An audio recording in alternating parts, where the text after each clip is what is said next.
सामाजिक विज्ञान के महान प्रवक्ता SB सर की क्लास ज्वाइन करने के लिए हमारे YouTube चैनल को सब्सक्राइब करें। गुड मॉर्निंग बच्चों, पुनः ऑनलाइन क्लास लेकर प्रस्तुत हुए। तो पुनः वही जो पिछला वीडियो था उसी का आगे वाला वीडियो बताने जा रहा है, ठीक है। तो उस दिन शायद पिछले वीडियो में बताए थे कि फ्रांस का समाज दो वर्गों में बटा हुआ था। उसमें देखा जाए मुख्यतः उच्च वर्ग और निम्न वर्ग। तो देखेंगे उच्च वर्ग में कौन था, कुलीन वर्ग था। निम्न वर्ग में कौन था, देखिए कृषक वर्ग, ठीक है। जो उच्च वर्ग था इनकी संख्या क्या थी, कम थी, लेकिन निम्न वर्ग वालों क्या थी, संख्या ज्यादा थी। बात समझ में आ रहा है। उच्च वर्ग वालों क्या था, विशेषाधिकार प्राप्त था। निम्न वर्ग वालों को कोई विशेषाधिकार प्राप्त नहीं था। देखा जाए इनको उच्च वर्ग वालों को देखना होगा कि कर देना नहीं पड़ता था, लेकिन निम्न वर्ग वालों को कर देना पड़ता था। अर्थात सारा का सारा जो बोझ था टैक्स का, वह सारा कहाँ था, वह था किसके पास, वह था निम्न वर्ग ऊपर, ठीक है। तो आपको ये भी पढ़ा होगा, कक्षा 8 में पढ़ाए थे औद्योगिक क्रांति। औद्योगिक क्रांति कहाँ आई थी, इंग्लैंड में आई थी, ठीक है। तो जब इंग्लैंड में औद्योगिक क्रांति आई तो वस्तुएं हाथ से बनने के बजाय किससे बनने लगी, मशीनों से। तो निश्चित ही व्यापार बढ़ा होगा। क्या हुआ होगा, व्यापार बढ़ा होगा। जब व्यापार बढ़ा तो लोगों के पास पूंजी इकट्ठा हुई, और जब पूंजी इकट्ठा हुई लोगों के पास तो निश्चित है कि वह ज्ञान विज्ञान के क्षेत्र में आगे बढ़े होंगे, ठीक है ना। अब देखिए, तो उसी समय एक समुदाय है, एक वर्ग उभर कर आता है यूरोप महाद्वीप में, ठीक है ना। पूरे यूरोप महाद्वीप में एक नया वर्ग उदय होकर आया। उस वर्ग का नाम था, देखा जाए कि नया मध्यम वर्ग, ठीक है, नया मध्यम वर्ग।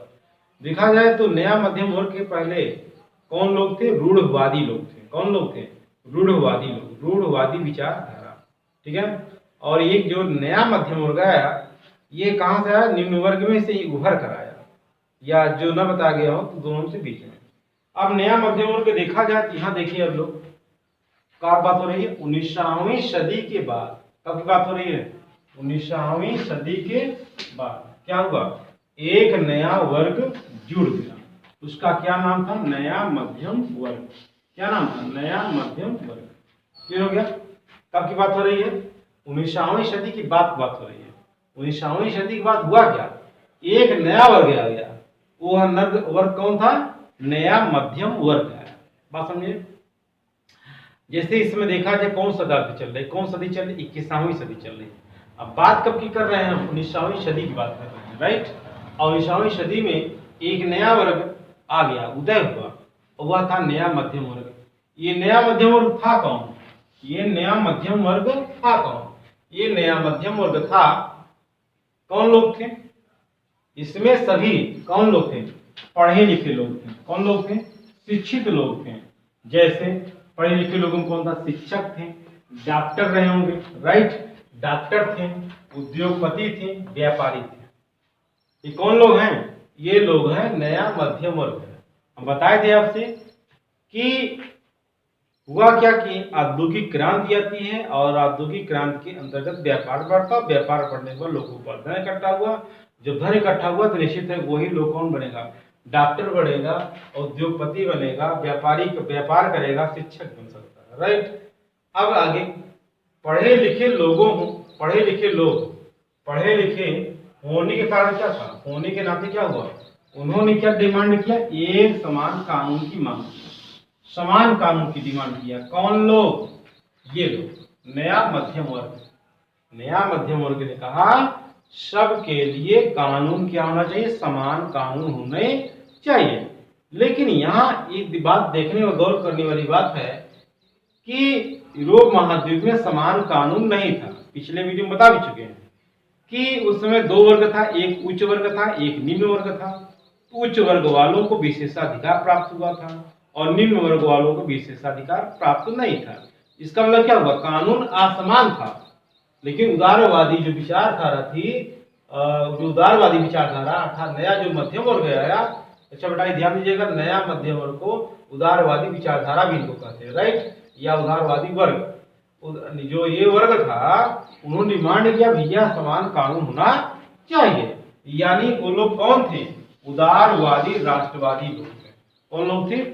अर्थात जो पढ़े लिखे लोग थे, जो डॉक्टर थे, जो शिक्षक थे, जो उद्योगपति थे, व्यापारी थे, इनका जो एक समुदाय था, इनकी डिमांड थी कि समान कानून होने की डिमांड किया। तो इनको क्या कहा गया? उनको कहा गया उदारवादी राष्ट्रवाद।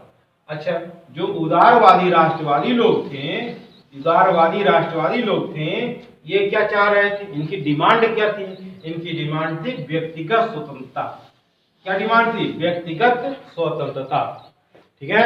अर्थात देखिए ध्यान से, ये व्यक्तिगत स्वतंत्रता क्या है? ये स्वतंत्रता ये है कि राज्य अर्थात जो सरकार है वह हस्तक्षेप न करे, व्यक्तिगत मामलों में हस्तक्षेप न करे। कौन लोग थे? उदारवादी राष्ट्रवादी लोग। उदारवादी जो राष्ट्रवादी विचारधारा थी, इनकी पहली यही डिमांड थी व्यक्तिगत स्वतंत्रता होनी चाहिए, अर्थात कोई जो है सरकार हस्तक्षेप न करे। जो राज्य है, जो सरकार है, वह व्यक्तिगत हस्तक्षेप न करे बल्कि स्वतंत्र कर दे। और क्या डिमांड किया? डिमांड किया कि कानून के समक्ष सब क्या एक समान है, कोई कानून की नजर में अलग अलग नहीं है। कानून की नजर में क्या है? सब समान है। समझा रहा होगा? ये है विचारधारा।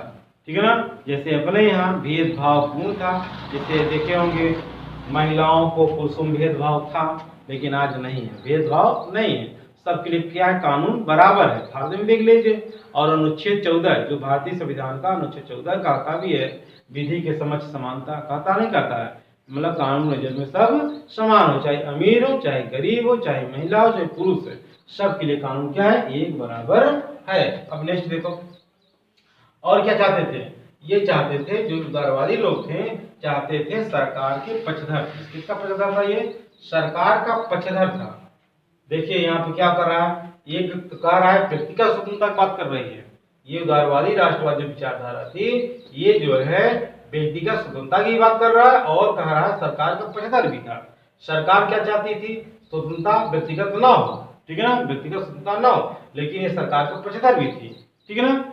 अब आगे देखिए, बाजार की स्वतंत्रता होनी चाहिए। स्वतंत्रता क्या मतलब? ये किसी के नियंत्रण में बाजार नहीं होना चाहिए, बल्कि क्या होना चाहिए?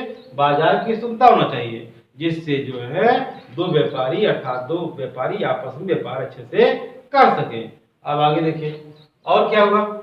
इसी उदारवादी राष्ट्रवाद के चलते क्या हुआ? यदि ये बहुत बड़ी भूमिका, ध्यान दीजिएगा, जो उदारवादी राष्ट्रवादी लोग हैं, यही लोग, बात समझ आ रहा हो, यही लोग अर्थात शिक्षक, डॉक्टर, उद्योगपति, व्यापारी, यही लोग के चलते क्या हुआ? राष्ट्रवाद का विचार जो पढ़ना चाह रहे हैं, मेन चीज आ गया ना, राष्ट्रवाद का विचार सब जगह फैलने लगा।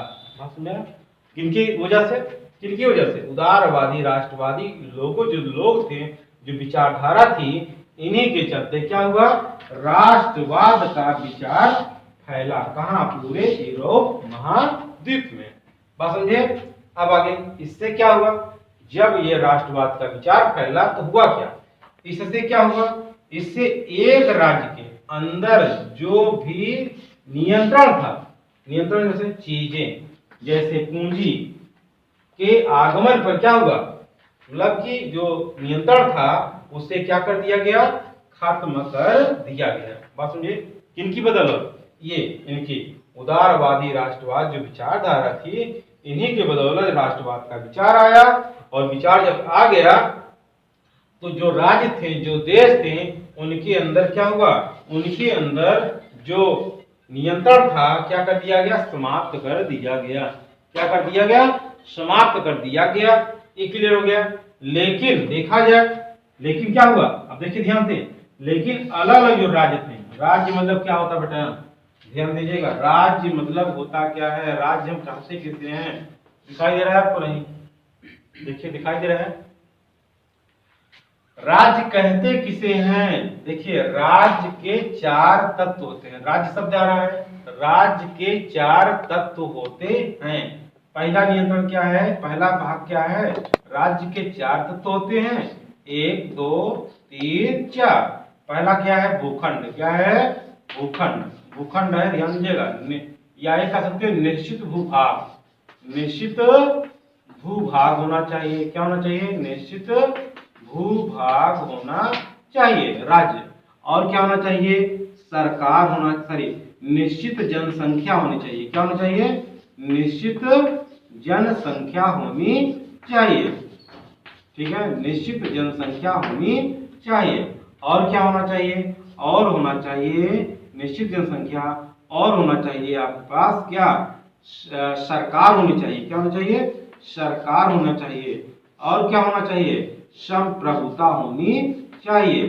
संप्रभुता, संप्रभुता होनी चाहिए। समझ में आ रहा होगा बेटा? पुनः बोल दें, ये ऑफलाइन क्लास नहीं है, ऑनलाइन क्लास है। बड़ी ध्यान पूर्वक क्या करेंगे? बारीकी से इसको समझने का प्रयास करेंगे। ठीक है ना? अब देखिए, यदि ऑफलाइन होता, अब तक हम क्या करते हैं? कई लोगों से प्रश्न पूछते हैं और कई लोगों के मन में सवाल उठता, तो जो है जो सवाल उठते, प्रश्न उठते हैं, वो क्या होता? तुरंत सही हल हो जाता। ठीक है?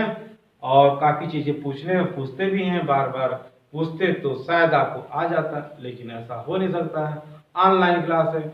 इसलिए हम क्या लिख रहे हैं, क्या बोल रहे हैं, उसको बड़े ध्यान पूर्वक आपको समझना है। ठीक है ना? हम क्या बता रहे हैं? यहाँ पर एक शब्द आया है, राज्य शब्द आया है कि इससे क्या हुआ? इससे क्या हुआ? राज्य के अंदर जो भी नियंत्रण था वो क्या हो गया? उसे खत्म कर दिया गया। राज्य शब्द आया ना, राज्य के अंदर जो भी नियंत्रण था वो सब कुछ क्या कर दिया? खत्म कर दिया गया। लेकिन अलग अलग राज्यों के बीच को जो नियंत्रण था, यानी जो सीमा शुल्क थी, उसको समाप्त नहीं कर पाया गया। बात समझे? वही राज्य बता रहे हैं। राज्य के 4 तत्व होते हैं। एक निश्चित भूखंड होता है, भूभाग होता है, निश्चित जनसंख्या होती है, और सरकार होती है, और संप्रभुता होती है। अब देखिए ध्यान से, जैसे हम कह सकते हैं, जैसे उत्तर प्रदेश। अब उत्तर प्रदेश बताइए क्या है? हम भले ही कहते हैं उत्तर प्रदेश एक राज्य है, लेकिन अब देखिए, आप बताइएगा उत्तर प्रदेश है क्या? अब देखिए, उत्तर प्रदेश बताइए, उत्तर प्रदेश है ना, उत्तर प्रदेश बताइए क्या है? राज्य है, क्या है? अब देखिए ध्यान से, हमारे पास अर्थात उत्तर प्रदेश की बात देखिए, बताना ये एक राज्य है, क्या है ये? ठीक है? अब देखिए, उत्तर प्रदेश है, राज्य हमारा है, तो देखिए क्या उत्तर प्रदेश में निश्चित भूभाग है? हाँ है, भूभाग है। बोलिए, मतलब उत्तर प्रदेश के पास क्या है? निश्चित भूभाग है या नहीं? है। निश्चित जनसंख्या है? हाँ है नहीं? देखिए, जनसंख्या है भाई, 22 करोड़ जनसंख्या लगभग नियर अबाउट होगी, है ना? जनसंख्या भी है। अब बताइए, सरकार है? हाँ सरकार है। नहीं है? योगी की सरकार नहीं, बीजेपी के यहाँ पे है सरकार। लेकिन क्या ये चीज है? संप्रभुता है? संप्रभुता नहीं है। संप्रभुता कहाँ किसके पास है? संप्रभुता है कहाँ? केंद्र में है। किसके पास है? केंद्र में। केंद्र मतलब समझ रहा है? केंद्र कहाँ? केंद्र सरकार के पास है। और संप्रभुता कहाँ जाए? देखा जाए जनता के अंदर नहीं है। किसके अंदर नहीं है? जनता। समझ रहा है? अर्थात कहने का मतलब ये है, उत्तर प्रदेश राज्य नहीं है, बल्कि है क्या? एक इकाई है। क्या है ये? इकाई है। इकाई मतलब ये जो है भारत अर्थात हमारे देश की एक इकाई है। जैसे India that is Bharat, India that is Bharat, या राज्यों का संघ है। ठीक है, राज्यों का संघ है। अर्थात जो उत्तर प्रदेश है एक इकाई है। ठीक है, और ये राज्य नहीं है। लेकिन भारत क्या है? भारत तुम कह सकते हैं राज्य है, क्योंकि उसके पास संप्रभुता है। ठीक है, कोई दिक्कत तो नहीं हुई। अब आगे देखिए, इतना होने के बाद अब देखिए, एक मिनट रुकिए, देखिए इसके बाद अंदर क्या हुआ? नियंत्रण समाप्त कर दिया। कौन सा? अंदर है। कौन सा समाप्त कर दिया गया? जो ये जब चीजें आई भारत, मतलब चीजें जब देशों में आई और राज्यों में आई, पूंजी जब आई, तो क्या हुआ? वो समाप्त कर दिया गया। बात समझे? लेकिन जो है अलग अलग राज्यों के बीच जो नियंत्रण जो था, जैसे भारत पाकिस्तान, भारत चीन, है ना, तो अलग अलग राज्यों के बीच के नियंत्रण क्या हुआ, सीमा शुल्क को खत्म नहीं किया गया। सीमा शुल्क आज भी लगता है, समझा ना। एक देश से, एक राज्य से, एक देश से दूसरे राज्य में जब जो है वस्तुएं आयात या निर्यात की जाती हैं तो क्या होता है, टैक्स लगता है। कौन सा टैक्स लगता है, सीमा शुल्क लगता है, कस्टम ड्यूटी। तो समझा नहीं है, तो ये चीज समाप्त तो नहीं हो पा रहा, बात समझे। अब आगे, इसकी आगे अब हम पढ़ाएंगे आपको रूढ़वादी विचारधारा। रूढ़वादी विचारधारा, ठीक है ना। अब कौन सी विचारधारा हम पढ़ाएं, आज हम पढ़ाएं उदारवादी राष्ट्रवाद। और यही उदारवादी राष्ट्रवाद है, उदारवादी विचारधारा लोग हैं जो जिन्होंने क्या किया, पूरे यूरोप महाद्वीप में राष्ट्रवाद का विचार फैलाया। और जब उदारवादी का क्या कहते हैं, राष्ट्रवाद का जब विचार फैल गया, उसके बाद धीरे धीरे क्या हुआ, अन्य राज्यों में, अन्य देशों में यह विचार गया। और विचार आने के बाद क्या हुआ, लोगों ने क्रांति किया। अब क्रांति करने के बाद क्या हुआ, देश आजाद हो गया। और जब देश आजाद हो गया तो बन गया राज्य, स्वतंत्रता मिली। जैसे अपने यहाँ भी तो क्या थे, कानूनी संबंध तो था नहीं, अंग्रेजों का सरकार थी यहाँ पे, अंग्रेजों का शासन चल रहा था, ठीक है। तो ये बेटा अब हम अगला पढ़ेंगे रूढ़वादी विचारधारा, ठीक है। धन्यवाद।